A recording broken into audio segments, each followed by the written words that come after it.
All right, everybody, what are we going to be talking about today? We're continuing on the pawn shop slash local shop, like mom and pop shop series of guitars and gear, right? There's lots more stuff you can find there than that, but that's what I'm focusing on for now because my channel is mostly based on guitars and gear, right? So we're talking about some pawn shop finds that you can find. You never know. You never know what you're going to find there, right?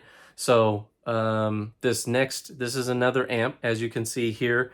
So you can find a wide variety of things. You might even find some stuff you never even heard of that's better than you might think it can be, right? So if you see something that's odd, do some research on it, right? I saw this like 3 times before I thought to myself, maybe I should research that and see what it's all about, right? So this amp, it's not a high gain monster. So most of you that follow my channel, you'll probably already know which amp I'm about to talk about, but not a high gain monster and kind of Marshall based, right? So I first saw it and I saw the name, and the name kind of clicks for pretty much everybody, right? So I'm just like, I'm not really into that kind of tone, but then I started thinking about it and I'm like, I've got a lot of very similar amps. Maybe I should branch out and try something different, So then I looked at it one time and it was just like, and I didn't really look at much. And then the next time I looked into it, I was like, oh, I found some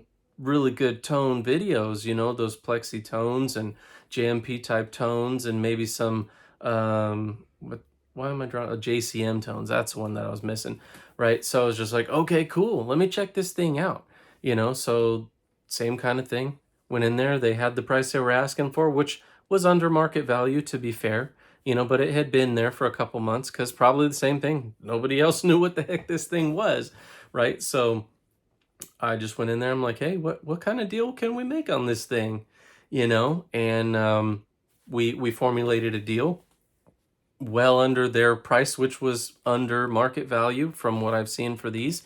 And we made a deal, and boom, here it is. So without further ado, and some of you have seen it, some of you have criticized it and me for making videos with it, right? But it's all about learning and getting better and doing different things, learning better recording techniques, etc.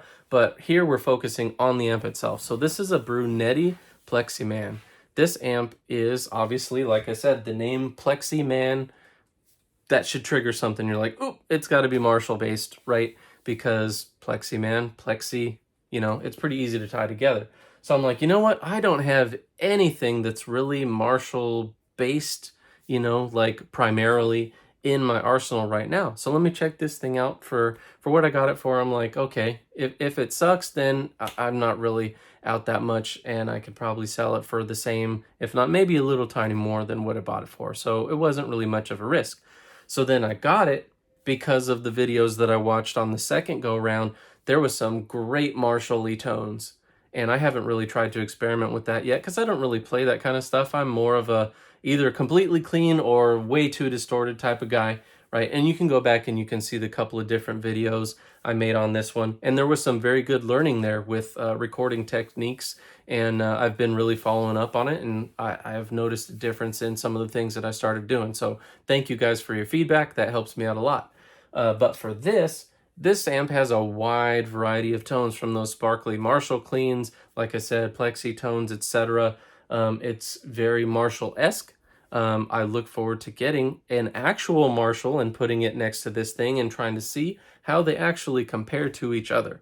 But like I said, check your local pawn shops. You never know what you're going to find there. You can find some random stuff like this that you never even heard of, and then you get it, and it's like, wow, this thing is actually really good, right? I put this through my Marshall 4x12 with 1984 T75s, and it absolutely kicks ass. For a head that's this small and this light, is absolutely amazing. Like, absolutely blown away with it. So we'll take a look at the back. So one other thing that I noticed too is the serial number. The serial number on this one is 0000. So I actually contacted Brunetti about this, and they said that it was sold like as a demo for somebody here in Sacramento. So one of the earliest Brunetti Pleximans popped up locally, and these are made in Spain, Italy. Yes, Italy. Sorry. So These are made obviously overseas, so they're not quite as popular over here. Some of the folks that I talk to as a result of my channel and some of the groups that I'm in around the world, like Nick Van Kempen, go check his channel out. He's going to ramp it up. He's a guitar whiz, right? Very much into the Yngwie stuff. He knew exactly what it was. He had heard of them, all that kind of stuff, right? Not so much over here in the US because it's not a US based amp and it's not a Marshall, or some of the other, German amps like a Diesel or something like that, right? Because everybody's heard of that stuff, but not very many people have heard of these. And if you run into one, absolutely give it a shot, right? Is it the best amp in the history of the world? No, but it's a pretty damn good amp, especially for the money that you can get them for. You'd have a hard time finding a better amp for the money that these are going for. So again, if you like my content, please like, comment, share, and subscribe, and I'll see you on the next one.